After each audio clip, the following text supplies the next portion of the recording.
DIY วันนี้มาสนุกกับขนมแผ่นกลมๆไส้นุ่มอย่างแพนเบรดกันค่ะเราจะทำให้แพนเบรดกลายเป็นหน้าแมวน้ำน่ารักได้อย่างไรไปดูวิธีทำกันเลยค่ะ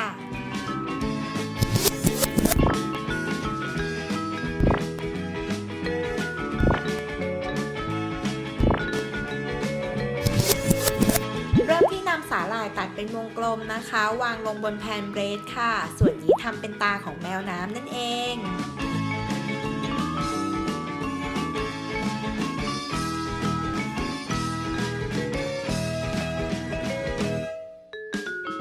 จากนั้นนะคะก็วางชีสลงไปด้านล่างค่ะจัดให้อยู่ตรงกลางนะ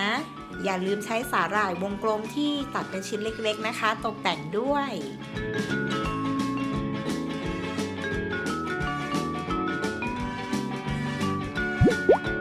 แล้วก็ตกแต่งเพิ่มเติมด้วยช็อกโกแลตที่ละลายแล้วค่ะหรือใครจะสะดวกใช้ช็อกโกแลตซอสก็ได้นะคะ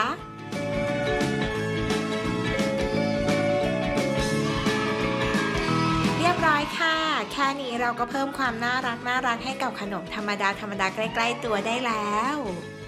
ครั้งหน้า Kids DIY จะมีเมนูไหนมาฝากกันอีกนะคะกด Subscribe Kids Kitchen เอาไว้แล้วก็อย่าลืมกดกระดิ่งอัปเดตคลิปใหม่ๆกันด้วยนะคะ